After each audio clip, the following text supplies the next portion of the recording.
Welcome back to the Evidence-Based Hair Podcast. This is Season 3, Episode 7. Evidence-Based Hair is a podcast for practitioners around the world who care for patients with hair loss. For those of you who simply care about the topic of hair loss, this podcast will also be of interest. Each week I review a handful of research studies that are changing how we think about hair loss. I'll introduce them to you, help you digest them, and give you my thoughts on how a given study just might change how we diagnose or treat hair loss. Studies in androgenetic hair loss, alopecia areata, telogen effluvium, traction alopecia, trichotillomania, scarring and non-scarring alopecia. Evidence-Based Hair is a podcast produced by the Donovan Hair Academy. It was created for both the new practitioner as well as the seasoned expert. It was created for educational purposes and shouldn't be considered a substitute for medical advice.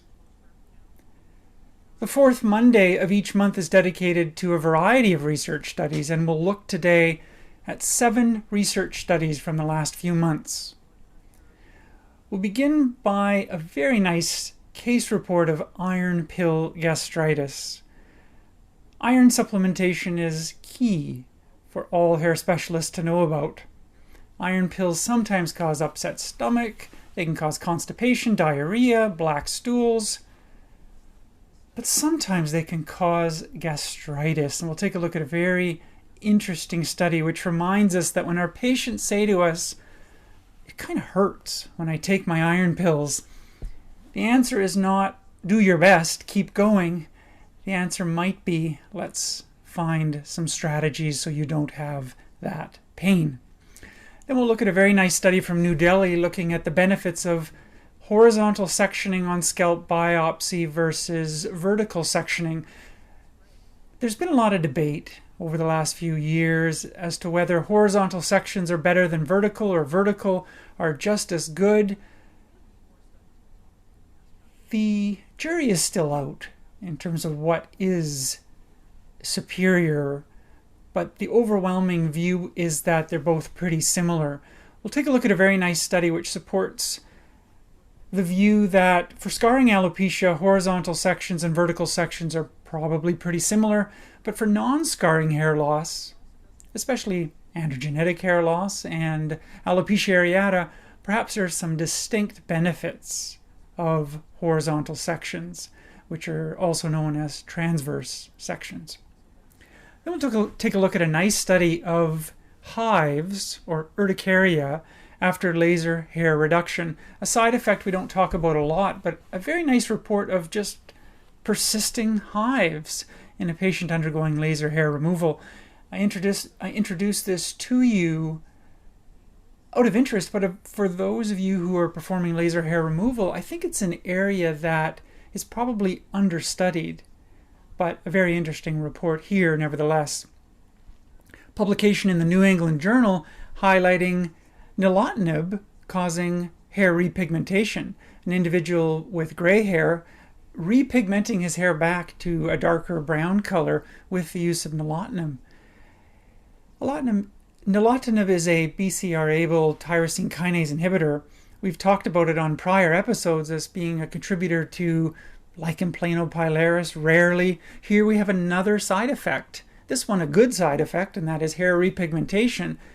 And I'll introduce that study to you. We'll talk about seborrheic dermatitis, an absolutely incredible study suggesting that patients with seborrheic dermatitis are at increased risk for osteoporosis. 5% of the world has seborrheic dermatitis. 10 to 20% of the world has osteoporosis. So let's take a look at this very interesting study from Taiwan. And then we'll look at another very interesting study of seborrheic dermatitis and Parkinson's disease. We know that certain groups, including Parkinson's disease patients with multiple sclerosis, patients with HIV, are at increased risk for seborrheic dermatitis. We'll take a look at Parkinson's disease and how it relates to seborrheic dermatitis, and we'll see that the motor symptoms, the rigidity, the muscle-related symptoms tie in quite well with the increased risk of seborrheic dermatitis. And then we'll take a look at finasteride and how finasteride just might improve survival in males with bladder cancer, a relatively new study which opens the door potentially to additional randomized studies in the oncology field. The references for all these studies are in the show notes that accompany this episode. So let's begin then by talking about iron pill gastritis, a very nice study in Frontiers in Medicine, highlighting a side effect that I think we all need to know about as hair specialists. Iron pills are certainly very widely used. When the ferritin starts dipping down, we think maybe we should prescribe iron pills. Now, we probably prescribe iron pills too often. Some of us have this cutoff of 70, some of us have a cutoff of 50, some of us have a cutoff of 40. The reality is that there's not nearly as close of a link to hair shedding and telogen effluvium with iron as we like to think. So there's lots of people with ferritins of 30 and 40 that they don't need iron, but we feel that unless it's 40, we need iron. Certainly when ferritins drop down 20, 10, 8, there's pretty close connection to hair shedding. But nevertheless, we prescribe a lot of iron. And I think it's important we know about iron pills and side effects and how to counsel patients who are using iron. Iron tablets tend to be well tolerated. You need to be aware of side effects like nausea and vomiting, a metallic taste that patients might have, staining of teeth, black stools, constipation, diarrhea. But a very nice study in Frontiers in Medicine highlights a side effect we don't talk about a lot, and that's iron pill gastritis. It's generally a side effect seen in elderly individuals, but here we have a case report of a 43-year-old woman developing gastritis or inflammation in the stomach. And so Koch and colleagues report this 43-year-old woman who had gastroesophageal reflux disease for quite a long time, or GERD, and she had heartburn, and she presented to the emergency department with intermittent melena or black stools, coffee ground emesis or vomiting, and she had weight loss. She couldn't eat. And she was known to have GERD or gastroesophageal reflux disease. She wasn't taking any medications. She had iron deficiency anemia. And once she stabilized, she was advised to start taking iron as ferrous sulfate 325 milligrams twice a day. And she started iron and went on to develop further gastrointestinal bleeding. She underwent endoscopy and had a gastric biopsy, and she was diagnosed with gastritis. The gastroenterologist ruled out other causes of gastritis like Helicobacter pylori, and they took a biopsy and they showed classic findings of iron deposition and iron pill gastritis on histology of the stomach. The patient stopped her iron supplements, her symptoms resolved, she was treated with a proton pump inhibitor, omeprazole, to suppress the acid, and she improved. And so this is a nice case of iron pill gastritis in a patient with pre-existing stomach and gastroesophageal disease, here GERD. And it's a reminder to us of this side effect that can occur in patients taking iron supplements. And so when patients say to us, "I'm taking the iron you prescribed, it's hurting my stomach," our response really shouldn't be, well, do your best. Your ferritin was 14. We need it to 20 to stop your hair shedding. Just keep going. Take it with food. Do your best. Keep going. I know it hurts. Keep going. That's probably not the right answer. I think this study is a nice reminder that iron pills can sometimes harm the mucosal lining of the stomach. And a very nice study from 1988 by Lane and colleagues really highlights this concept in a wonderful manner.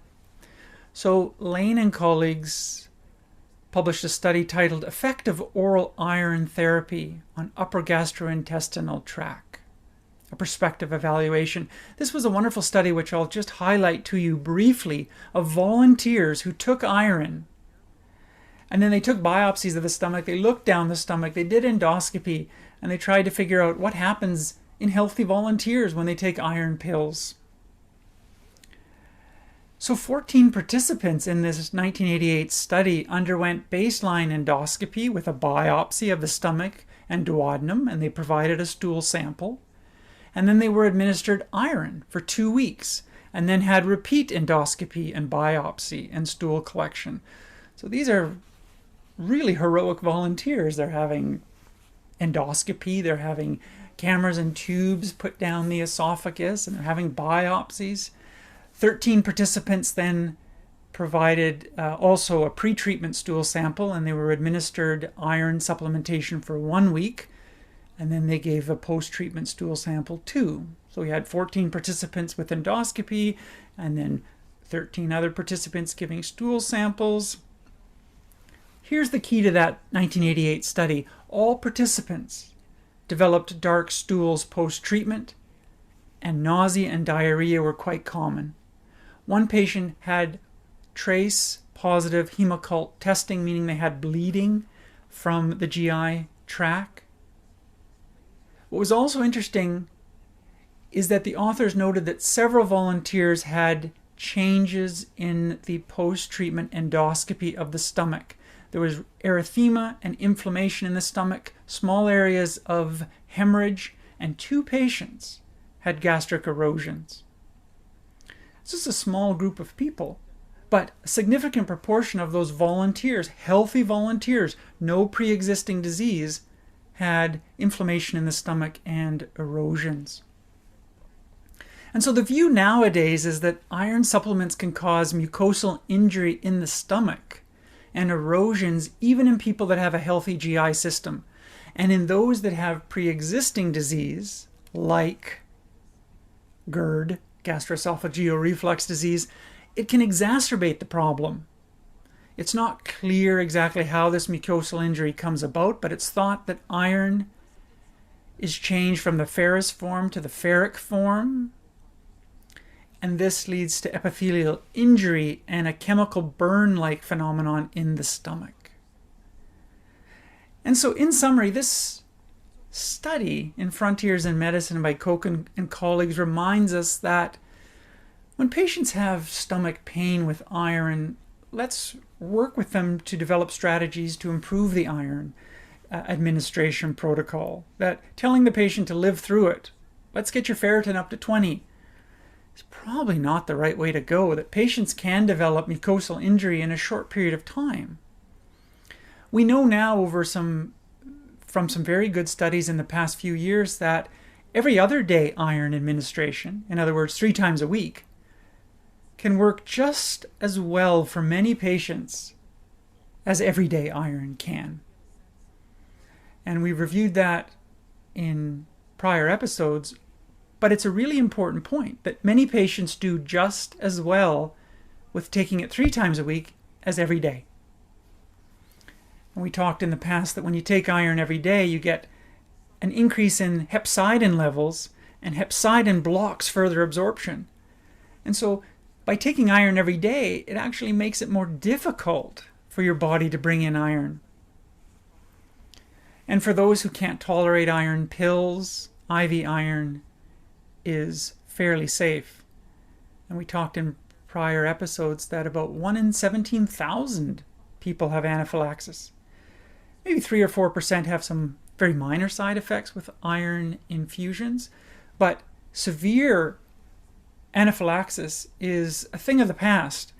Iron used to be less safe with prior forms of iron in the years gone by, but nowadays with modern types of IV iron formulations, it's a lot safer, and 1 in 17,000 people have side effects of anaphylaxis.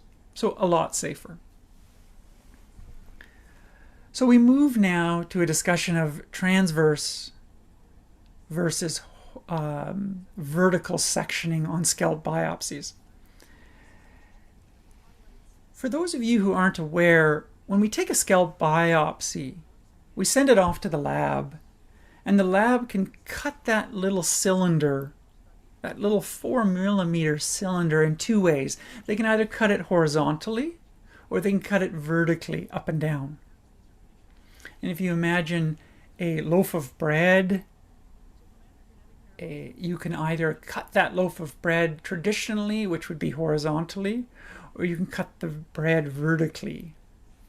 And so when it comes to scalp biopsies, for years and years, vertical sectioning was the way that things went about. And then horizontal sectioning became much more common, and in fact is a mainstay type protocol now for the evaluation of scalp biopsies. When you cut biopsies horizontally, you see all of the hair follicles on your microscope slide, and you can count the number of hair follicles, 28, 32. When you cut sections vertically, you only see a limited number of hair follicles, but you see the entire skin from top to bottom on vertical sections. So you see the epidermis, the dermis, the middermis, the subcute. So there's distinct advantages with horizontal and vertical sectioning. But what's better?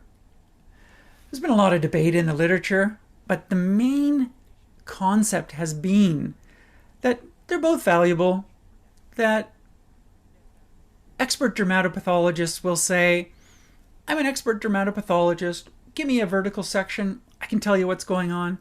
Give me a horizontal section, I can tell you what's going on. But there is some view that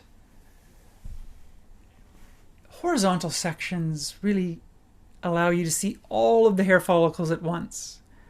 And they give you accurate assessment of hair counts. They give you accurate assessments of vellus hairs, anagen hairs, catagen hairs, proportions of things. And so there is some view that maybe horizontal sections are a little better for non-scarring alopecia. And so a new study from New Delhi suggests that, yeah, maybe horizontal sections are a little better for non-scarring alopecia. So let's take a look at this study. The authors compared the benefits of horizontal and vertical sections in diagnosing scarring and non-scarring alopecia. So the authors' study included 78 patients with hair loss. 43 had non-scarring hair loss. 35 had scarring hair loss. The mean age was 27.7 years. Male to female ratio was 1.4 to 1. And patients had hair loss for about 4.4 years. So there was 43 patients with non-scarring alopecia, 25 with alopecia areata, 16 with androgenetic hair loss, 1 with chronic telogen effluvium, and 1 with trichotillomania. There was 35 patients with scarring alopecia that had biopsies, lichen planopilaris in 15, pseudopelade of Brock in 12, discoid lupus in 4, folliculitis decalvans in 3, and linear morphea in 1. And 2 dermatopathologists evaluated the slides. Let's take a look at the results in non-scarring alopecia, the accuracy, and then we'll turn to scarring alopecia. So with non-scarring alopecia, the authors found that the diagnostic accuracy of horizontal sections was better than for vertical sectioning.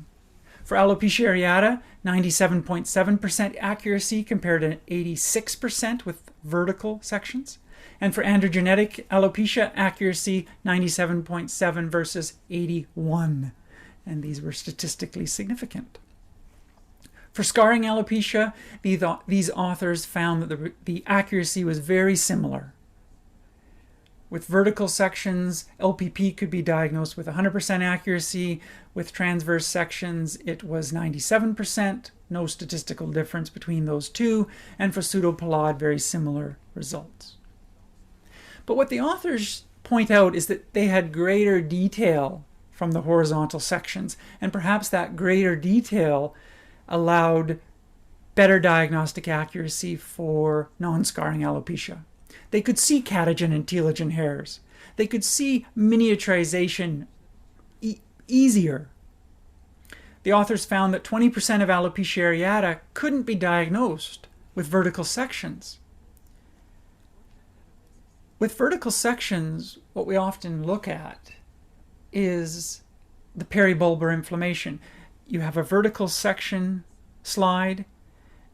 You look at the slide, your eye goes to the bottom of the slide, you look around the bulb, is there inflammation? Is there inflammation? And if there's inflammation around the bulb, you think to yourself, hey, I think this might be alopecia areata. It's something you learn early in residency in diagnosing alopecia areata.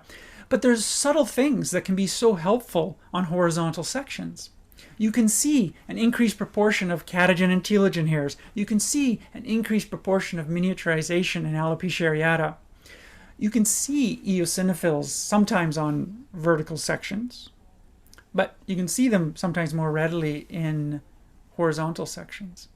Similarly, these authors point out that in androgenetic hair loss, miniaturization was missed in 44% of vertical sections and missed in just 6% of horizontal sections. So in androgenetic hair loss, when you cut a slide vertically, you have one hair sometimes that's miniaturized on the slide. And your entire diagnosis rests on that capturing of that one hair in the biopsy. With horizontal sections, transverse sections, you see all the hairs. You see, hey, look at all the terminal thick hairs, and look at all the little vellus hairs. The terminal to vellus hair ratio here is 3:1. You just get so much more information, and that's the point the authors make, and I really like that analysis. So the authors propose here that horizontal and vertical sections are probably equally helpful for scarring alopecia, but horizontal sections are more helpful for non-scarring alopecia. This debate continues. I particularly like this study because I particularly am of the mindset that I like horizontal sections. And having worked with pathologists across the country that perform horizontal sections and vertical sections, I feel that my ability to help my patient is enhanced with horizontal sections. That's my view. The literature supports that a little bit, not entirely, and we'll look at that in a minute. It's important to keep in mind that some centers, some dermatopathology centers, pathology clinics, institutes, don't have the skills yet to process biopsies with horizontal sectioning. But many pathology labs still do vertical sections. And so some labs say, no, we don't do horizontal sections. We don't believe in it. Well, sometimes you don't believe in it because you don't know how to do it. But sometimes you don't believe in it because you don't believe in it. You truly feel that vertical sectioning is better. But we have to remember that some labs just don't know how to process horizontal sections. Some pathologists are more comfortable reading biopsies with vertical sectioning. That's how they're trained. And if you give them a biopsy with horizontal sectioning, they can interpret it, of course. They know how to read slides. But they're not really used to counting the diameter of hair follicles. They're not used to counting follicles in a biopsy. And so that pathologist is more comfortable reading vertical slides. Before we leave this subject, I think it's important for us to all know about a very nice study in the European Journal of Dermatology from 2016. That's by Du and colleagues. The title, Diagnostic Value of Horizontal versus Vertical Sections for Scarring and Non-Scarring Alopecia, a systematic review and meta-analysis. So that's the beauty of this study. It's a systematic review and meta-analysis. They took all the studies in the literature and said, let's see what everybody says about this and pool all the data together. The study by Du and colleagues in 2016 did not find any statistically significant difference in the accuracy of horizontal and vertical sections. So for non-scarring alopecia, there were 8 studies that used horizontal sections. There was 8 studies that used vertical sections. The diagnostic accuracy rates was 81% in compared to 76%. No statistical significant difference. For scarring alopecia, There was 3 studies looking at the use of horizontal sections, 5 looking at the use of vertical sections. The pooled diagnostic accuracy was 86% versus 90%. No statistically significant difference. So overall, the authors of the meta-analysis from 2016 felt that doesn't seem to be any significant difference between vertical and horizontal sections for the diagnosis of alopecia. So I really like this study. I think there's still ongoing debate, and some dermatopathologists around the world, whom I respect tremendously, share different views. And some expert dermatopathologists say, give me whatever slide you want, I can go to it and figure it out. I think there is some utility in horizontal sections for non-scarring alopecias. There's a lot more information that can come from it. And in dealing with really challenging cases of chronic telogen effluvium, really challenging cases of diffuse alopecia areata, in dealing with subtle, early onset androgenetic hair loss, where a patient is shedding, 27-year-old female, shedding. Clinic 1 says, it's telogen effluvium. Clinic 2 says it's telogen effluvium. Clinic 3 says it's telogen effluvium. There's no miniaturization on your scalp. You do a biopsy, you find the terminal to vellus ratio is 3.2 to 1. Guess what? That's androgenetic hair loss. Guess what? You wouldn't have seen that on vertical sectioning. Guess what? You've diagnosed it on horizontal sections. Now, there are many factors that are relevant when I send a biopsy off to a lab. The first is the pretest probability of a certain diagnosis. What do I think the diagnosis is before I send it off? How good of a biopsy is it? Is it deep enough? Is it from the right area?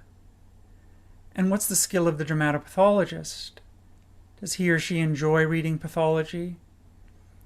Are we living in a part of the world where the pathologist sees breast biopsies on Monday, colon biopsies on Tuesday, brain biopsies on Thursday, skin on Friday? This is an enormous endeavor to have high-level skill across every body system. And so if your hair pathology is being read by a pathologist that reads everything, it sometimes can be a little bit less accurate than a dermatopathologist that reads hair a lot. And I think we have to remember that it's not a criticism of our colleagues, it's just a reality that it's hard to be good in all of those readings of the pathology. For scarring alopecia, it's pretty clear in my mind that both horizontal and vertical sections are both very valuable. It does seem that horizontal sections can really help with challenging cases of non-scarring alopecia. In alopecia areata, you can capture more than just peribulbar inflammation. You can see shifts in catagen and telogen hairs. You can see miniaturization. In androgenetic hair loss, as I mentioned, you can really see this change in the terminal to vellus hair ratio, which can help me diagnose many cases of early androgenetic hair loss. So we have these vertical sections, we have horizontal sections, we have ongoing debate about which is better. Do remember that many labs do both. Sometimes they take 2 biopsies, process one horizontal, one vertical, but there is a wonderful technique called the Hovert technique, standing for horizontal and vertical, which was developed in 2011 by Nguyen and colleagues, which is a very nice technique where you take one biopsy and you process it both horizontally and vertically to get information from both methods. So we move on now to a very nice study looking at urticaria or hives following laser hair removal. It's a side effect that's not talked about a lot, and I think it's important that as a hair loss community we understand this phenomenon a little better. The goal of laser hair removal, of course, is to destroy hair follicles without harming surrounding tissue, without getting pigmentation, without getting inflammation to the best of our ability. And the side effects of laser hair removal include burns, pigmentation changes, paradoxical hypertrichosis, which we talked about earlier on in the evidence-based hair podcast this year. Some patients get more hair, scarring, and redness. But persistent hives as a side effect of laser hair removal is not something that is generally discussed with patients as part of the standard counseling and the standard informed consent. So a nice study in 2022 by Dorgham and colleagues describes a patient with hives in the area where laser hair removal was performed. And these were persisting, stubborn, long-lasting hives. And so it was a 30-year-old patient, skin type 3, male patient, who presented for laser hair removal of hair on the chest, abdomen, lower back, and lower posterior neck. His past medical history is significant, and this is really important to this case because he had a history of polyps, environmental allergies, and dermatographism. Dermatographism, this phenomenon whereby you stroke the skin and you get a hive. Many people have dermatographism. His daily medications included many anti-allergy medications: fexofenadine, levocetirizine, montelukast, nasal sprays, and periodic oral prednisone for sinus polyps and flares in the allergy. So he had a number of laser treatments, and his course is very interesting, and that's why I'd like to describe it to you. His first laser treatment was with a 755 nanometer alexandrite laser, a gentle max laser with 16 joules per centimeter squared. After the session, he immediately had itching in the treated areas, and then 3 to 4 hours, he had a severe itchy eruption all across the treated areas, and this persisted for about 5 or 6 days. The reaction was localized to the skin. He didn't have any anaphylaxis symptoms like shortness of breath. He didn't have any relief with topical steroids, diphenhydramine, which is Benadryl, in addition to his regular allergy protocol. After a few months, he returned for laser session treatment 2. At this time, he was pre-treated with prednisone, 40 milligrams. He again had the 755 nanometer alexandrite laser. Instead of 16 joules per centimeter squared, he had 10 joules per centimeter squared, and again developed these hives. 3 to 4 hours after, similar to the first session, it lasted 5 days. He was treated with a prednisone taper, fexofenadine, levocetirizine, diphenhydramine, topical betamethasone, but again, no relief. He came back for laser treatment session number 3, 6 weeks later. He had started dupilumab for sinus polyps. Remember, this individual has a significant allergy type history and he has nasal polyps. Dupilumab, also known as Dupixent, is FDA approved for sinus polyps. This time, the alexandrite laser was used, but 9 joules per centimeter squared. He was given 3 days of prednisone and topical betamethasone, and now his symptoms did develop 3 to 4 hours after the treatment, but the duration of the intensity decreased to 2 days instead of 5 to 6 days. 5 weeks later, he came back for his 4th treatment. He had been on dupilumab for 9 weeks. He was pre-treated with prednisone 40 milligrams for 2 days. The alexandrite laser was administered with 9 joules per centimeter squared. Again, he had similar symptoms for about 36 to 48 hours, but significantly less discomfort. So a really interesting case of this persisting hives after laser hair removal with a 755 nanometer alexandrite laser. Redness of the skin is common after laser hair removal, but it generally is short in duration. This patient had a rare reaction of hives and intense itching within 3 to 4 hours, lasting 5 to 6 days. And I think this kind of hive-like reaction is not something that is seen often, and not something that is generally counseled to patients when informed consent is obtained. I think for all those individuals who do laser hair removal, I think it's interesting to reflect on your own practice if this is perhaps more common than we realize. Landa and colleagues published a nice paper in 2012 in Lasers Surgical Medicine of 36 patients with hives after laser. And 33 of those 36 patients had a history of allergies, and many of those had a history of dust mite allergies.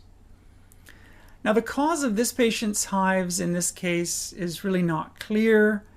The authors considered various forms of physical urticaria like dermatographism, delayed pressure urticaria, exercise urticaria, cold urticaria, heat urticaria, but he didn't really seem to fit perfectly with any of these cases.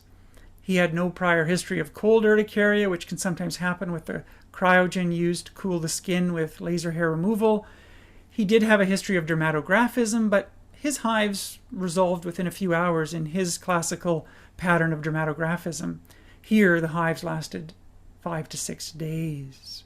So, a rare side effect of laser hair removal. How common is it out there in the real world? Not clear. But the suggestion here and the value of this paper is that perhaps patients with moderate to severe environmental allergies might be the group of patients that have this hive-like reaction after laser hair removal. Whether this occurs in 1 in 1,000 people, 1 in 100,000 people really isn't clear, but I think it's an area for further study. From hives after laser hair removal, we turn to repigmentation from a drug. And when drugs cause repigmentation, they often create a lot of buzz. We don't understand fully the biological mechanisms that lead to repigmentation. And it's a huge interest in the cosmetic field. How do we repigment hair in the year 2022? Hair dyes. And so the cosmetic industry is really fascinated to figure out if there are mechanisms that are readily available to repigment hair. And so when drugs repigment hair, it usually gets a lot of attention. And this study in the New England Journal certainly did, titled Hair Repigmentation Induced by Nilotinib. So nilotinib is a tyrosine kinase inhibitor. We talked about nilotinib in Season 1, Episode 3, because of its ability to induce lichen planopilaris in a very small percent of patients, as we think now, but that's where we talked about it many, many months ago. Nilotinib is FDA approved for treating chronic myeloid leukemia. This is a type of a cancer of the blood and bone marrow. About 9,000 people every year in the US are diagnosed with CML, and it's characterized by having this specific translocation of genetic material between chromosome 9 and 22, and that leads to this BCR-ABL fusion oncogene. And it's treatment with tyrosine kinase inhibitors that has become the mainstay of treatment of CML. Imatinib was approved in 2001, nilotinib in 2007, dasatinib in 2017. And so these tyrosine kinase inhibitors are an important part of oncology. And we've discussed in prior episodes that there's this hair follicle side effect of a folliculitis, keratosis pilaris, LPP, lichen planopilaris scarring alopecia in some patients on nilotinib. But here we have another side effect, nilotinib causing repigmentation. So a nice study in the New England Journal describes hair pigmentation with the tyrosine kinase inhibitor nilotinib. The patient was a 51-year-old male with CML whose only change was the introduction of nilotinib 18 months prior. It's not clear how this comes about, but it's thought that the inhibition of this kinase or another kinase, many of these drugs inhibit multiple kinases, not only the BCR-ABL fusion oncogene, but something stimulating melanocytes to produce pigmentation. So we move on now to talk about seborrheic dermatitis, 2 studies of seborrheic dermatitis, but we begin first with an absolutely fascinating study, the first of its kind, which needs further independent study to validate it. That's how we do science. We perform studies again by other groups, other parts of the world to validate it. But an incredible study that suggests that seborrheic dermatitis is associated with osteoporosis in manners that we never thought before. So a potential shift in the way we think about seborrheic dermatitis. Osteoporosis is a bone disease, whereby there's an increased risk of fragility and fractures. And the 1996 World Health Organization definition highlights 4 components to osteoporosis: low bone mass, a microarchitectural deterioration, increased fragility as a result of the low bone mass and the deterioration in the architecture of bone, and a susceptibility to fractures. And we know that osteoporosis often has this bone mineral density assessment, whereby osteoporosis is defined as a bone mineral density that lies 2.5 standard deviations below the average value for young, healthy women. So that's the T-score. There are many risk factors to develop osteoporosis. Being female is one of them. But we divide the risk factors into modifiable and non-modifiable. The modifiable are the ones we can change, we can do something about. And that includes very low body weight. Patients that are very thin have an increased risk of osteoporosis.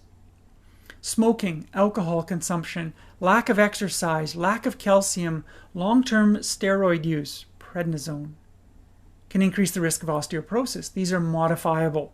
The non-modifiable includes gender, age, race, and certain genetic characteristics. For example, we know osteoporosis is more common in women, and it's more common with age. How common is osteoporosis? Well, a nice study by Solari and colleagues last year published a systematic review and meta-analysis, and they proposed that the prevalence of osteoporosis in the world is probably around 18.3%, and that's from 86 studies across 5 continents. The sample size in that study was 103 million people, ranging in age from 15 to 105. Subgroup analysis showed that the prevalence of osteoporosis was around 23% in women, 11.7% in men. Now, what about seborrheic dermatitis? I'm highlighting this study because of the potential relationship between seborrheic dermatitis and osteoporosis. So let's talk about seborrheic dermatitis, and then we'll come back to this fascinating link. Seborrheic dermatitis is a cousin of dandruff. Seborrheic dermatitis affects about 5% of the world. Dandruff affects up to 50% of the world. But seborrheic dermatitis is thought to be multifactorial due to Malassezia yeast that somehow is involved in the condition. But there's changes in the skin microbiome, including changes in bacteria. Environmental factors are well known to play a role in seborrheic dermatitis. It's most common on sites of the chest, axilla, back, groin, scalp, face. These are the seborrheic areas that are rich in oil glands. The Malassezia need to live in oil-rich areas to survive. And the incidence of seborrheic dermatitis is highest in infants, where we liken it to cradle cap, the form of cradle cap, and adolescents, and then in adults aged 30 to 60. So what are some of the risk factors for seborrheic dermatitis? Well, we have neurologic conditions like Parkinson's disease, tardive dyskinesia, stress, being male, HIV, winter months, depression, sleep deprivation, humidity, certain diets, including Western diets, excess alcohol. Darker skin types increase the risk for seborrheic dermatitis, altitude, some medications, lymphoma, and some immunosuppressed states. HIV can all increase the risk for seborrheic dermatitis. So is seborrheic dermatitis a risk factor for osteoporosis? Well, authors from Taiwan set out to look at whether patients with seborrheic dermatitis have an increased risk for osteoporosis. They state in their paper that they became interested in this because osteoporosis and seborrheic dermatitis share a similar pathobiology, namely, it's an inflammatory condition that's affected by hormones. So Lu and colleagues set out to investigate the relationship between seborrheic dermatitis and osteoporosis in a large database known as the Taiwan National Health Insurance Research Database. A huge computer system where patients' medical conditions are coded And you can look up how many people have seborrheic dermatitis, how many people have osteoporosis, and get a lot of information. So the authors compared the risk of osteoporosis in patients with seborrheic dermatitis to the risk of osteoporosis in patients without seborrheic dermatitis. The study group included 7,831 patients with seborrheic dermatitis, age 18 to 50, and the control group included 31,000 patients without seborrheic dermatitis. And patients were matched in this study in a 1-to-4 matching protocol according to age, gender, comorbidity of medical diseases. Compared to the non-seborrheic dermatitis group, patients with seborrheic dermatitis had a higher chance of diabetes, a higher chance of high cholesterol and high lipids, high blood pressure, chronic liver disease, hyperthyroidism, depression, dementia, strokes, and psoriasis. So these were all increased in patients with seborrheic dermatitis. But patients with seborrheic dermatitis had an increased risk of osteoporosis. 0.98% of patients with seborrheic dermatitis overall had osteoporosis, and this was 0.66% in the non-seborrheic dermatitis group. And overall, this translated into a 5.95-fold increased risk, an almost 6-fold increased risk of osteoporosis in patients with seborrheic dermatitis compared to those without seborrheic dermatitis after adjusting for various factors. And although patients with seborrheic dermatitis had an increased risk of osteoporosis, what was fascinating in this study is that the risk was found to be greatest in female patients of younger age groups. And let me walk you through what this means. Older patients with seborrheic dermatitis were more likely to have osteoporosis than younger patients with seborrheic dermatitis. That makes sense. And older patients with seborrheic dermatitis were more likely to have osteoporosis than older patients without seborrheic dermatitis. But younger patients with seborrheic dermatitis in their 30s and 40s were much more likely to have osteoporosis than patients in their 30s and 40s without seborrheic dermatitis. And so individuals 30 to 40 years of age had an almost 10-fold increased risk of having osteoporosis. In other age groups, it was around 6 to 7-fold increased risk. So this relationship between seborrheic dermatitis and osteoporosis is particularly relevant for some of our younger patients in a manner that we really wouldn't have thought about in the past. And additionally, patients with seborrheic dermatitis tended to develop osteoporosis more rapidly, 2 years after enrollment compared to 9 years in the control group. So having seborrheic dermatitis was associated with a more rapid onset form of osteoporosis. So this is the first study to demonstrate this significant increased risk of osteoporosis. Patients with seborrheic dermatitis who had hyperlipidemia, hyperthyroidism, or epilepsy were the most likely to have osteoporosis. And it's a particularly interesting study to note the risk occurring in patients of younger age groups. A lot of unanswered questions in that study. What exactly are the associations? Does treating seborrheic dermatitis impact this in any way? Are these factors happening in parallel? The authors point out in their database that in their computer system, they weren't able to control for all of the factors that we know are relevant. Controlling for smoking and stress and alcohol and altitude. Some factors couldn't be controlled for in the database simply because the information is not there. But the first of its kind suggests this relationship. And what good science and good medicine is all about is fueling the world to consider a second study to reproduce this data for us to really know how significant these findings are. But I think this is a wonderful study, and I commend the authors for it. So we move on now to another study of seborrheic dermatitis, this time a study by Tomic and colleagues from Croatia, titled Seborrheic Dermatitis is Related to Motor Symptoms in Parkinson's Disease, published in November 2022 in the Journal of Clinical Neurology. So we know that seborrheic dermatitis is increased in prevalence in those with Parkinson's disease. In fact, many neurological conditions have an increased risk of seborrheic dermatitis, not only Parkinson's disease, multiple sclerosis, tardive dyskinesia, strokes, dementia. These all can be associated with an increased risk of seborrheic dermatitis. The prevalence of seborrheic dermatitis in the general population is around 3 to 5%. In Parkinson's disease, it's around 20 to 60%, depending on the study. So how do we diagnose Parkinson's disease? Well, there's no single test yet that allows one to diagnose Parkinson's disease. It's a constellation of findings that you get from the history and the physical examination.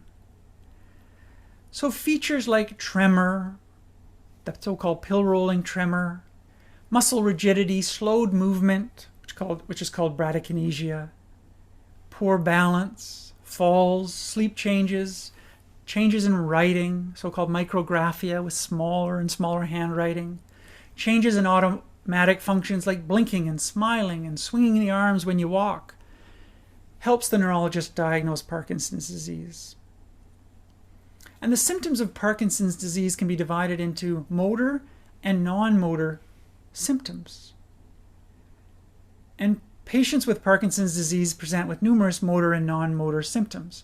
The motor symptoms include the muscle rigidity, the tremor, the slowness of movement, which can change balance, precipitate falls, the muscle cramps, the dystonia. So these are the motor symptoms. The non-motor symptoms includes pain, fatigue, low blood pressure, restless legs, problems with the bowel and bladder function, sweating issues, insomnia, difficulty eating, difficulty with dentition, difficulty with saliva, issues with speech and communication, difficulty with foot care, eye movements. Those are the non-motor function. So Tomic and colleagues from Croatia published a very nice study looking at, do these motor and non-motor functions predict seborrheic dermatitis? How are they related to seborrheic dermatitis? So the authors set out to determine how motor and non-motor symptoms influence the severity of seborrheic dermatitis in patients with Parkinson's disease. And they used a variety of standard rating scales to evaluate motor function and non-motor function. And dermatologists evaluated seborrheic dermatitis. So there was 61 patients in this study, 39 males, 22 females, and seborrheic dermatitis was present in 36% of patients in this study. Remember, seborrheic dermatitis in the general population is around 3%, 5%. Here, 36%, in keeping with other studies of this significantly increased risk of seborrheic dermatitis in Parkinson's disease. So the authors found positive correlations between age, motor symptom severity, and seborrheic dermatitis. 50% of patients with moderate to severe motor symptoms developed seborrheic dermatitis, compared to just 28% of those with mild motor symptoms. And after adjusting for age, disease duration, and sex, there remained a positive correlation between the severity of motor symptoms, the rigidity, the tremor, and seborrheic dermatitis. And so overall, patients with moderate to severe motor symptoms had more severe seborrheic dermatitis. And the risk of developing seborrheic dermatitis was almost twofold higher in those with moderate to severe motor symptoms compared to those with less severe motor symptoms. There was no correlation between seborrheic dermatitis and autonomic dysfunction, sleep disturbance, or the other non-motor symptoms, and no difference according to gender. So I think this is a really important study which highlights the importance of the motor symptoms, especially moderate to severe motor symptoms and the development of seborrheic dermatitis. The authors wanted to know if the diagnosis of seborrheic dermatitis prior to Parkinson's disease could influence the clinical presentation of Parkinson's disease when it occurs. 1/3 of patients in this study had symptoms of seborrheic dermatitis before being diagnosed with Parkinson's disease, but the authors did not find that prior seborrheic dermatitis influenced the severity of motor symptoms. And so the authors felt that this overall supported their theory that motor symptoms are more closely linked to the eventual development of seborrheic dermatitis and the clinical presentation of seborrheic dermatitis rather than seborrheic dermatitis influencing motor symptoms. And the authors found that patients with moderate to severe motor symptoms had more severe seborrheic dermatitis. So, a very interesting study. The conclusions here are that 1/3 of patients with Parkinson's disease had seborrheic dermatitis in this study. After adjusting for age, disease duration, and sex, the authors found a positive correlation between motor symptoms and seborrheic dermatitis, with a 1.8-fold increased risk of developing seborrheic dermatitis in those with moderate to severe motor symptoms. Patients with moderate to severe motor symptoms have more severe seborrheic dermatitis and no correlation with the non-motor symptoms. An interesting study which advances our understanding of some of the symptoms of Parkinson's disease and how they relate to seborrheic dermatitis. And finally, we highlight a study of finasteride and how finasteride might improve survival in patients with bladder cancer. A study published in October of clinical and genitourinary cancer. According to cancer.org, about 1 in 27 males will develop bladder cancer in their lifetime, and there's a higher risk in males than in females, where the risk in females is around 1 in 89. And if we exclude non-melanoma skin cancer, bladder cancer is, in some studies, the 4th most common cancer in males. It's been theorized that androgens, male hormones, have some impact on how bladder cancer comes about and how it transforms. And so not surprisingly then, a lot of research has looked at whether anti-androgens can impact bladder cancer. And so a new study by Garg and colleagues looked at survival of males with bladder cancer who use finasteride compared to the survival of males who don't use finasteride. A unique study with a unique design, so I'd like to walk you through it. The authors included men that began taking finasteride after their diagnosis of bladder cancer, and men taking finasteride before the diagnosis were excluded. We don't know the dose of finasteride, but presumably it's 5 milligrams rather than 1 that we use for hair loss, because this was a study in the urologic literature where males are often using 5 milligrams of finasteride for prostatic hypertrophy or enlargement of the prostate gland. Patients were from the South Texas Veterans Healthcare System. There was 1,890 patients in this study. 32% of participants were using finasteride, 67% were controls, and they did not use finasteride. After a median follow-up of 53 months, death due to any cause was noted in 44% of finasteride users and 49% of controls, and this was statistically significant. The patients in the finasteride group had better overall survival compared to patients that were not using finasteride, and that was for all types of bladder cancer as well as the non-muscle invasive bladder cohort, a subtype of bladder cancer, one of the more common types. So overall, the use of finasteride was independently associated with overall survival in bladder cancer. And so the authors conclude in this study that finasteride use is associated with an improved overall survival in patients with bladder cancer. And they feel that this study should fuel additional studies, especially randomized controlled trials, of the use of finasteride in patients diagnosed with bladder cancer. So that's it for this week. I want to thank you for joining me for this episode of Evidence-Based Hair. We talked about iron pill gastritis and the fact that iron tablets can sometimes cause significant inflammation, erosions likened to a burn in the stomach. And iron supplementation is still very important for our patients with low iron, but we have to be aware that when patients report abdominal pain, cramping, we have to take it seriously. It may not just be that it's a short-term side effect. We need to pay attention to it and be aware that even healthy volunteers can develop significant stomach issues after very short duration on iron pills. We talked about horizontal and vertical sectioning. It was Dr. Headington that changed the field dramatically with the introduction of horizontal sections to our field, and we are forever indebted to that change. What's better? Well, the debate is out there, and one could debate ongoing, but they're somewhat similar for an expert pathologist.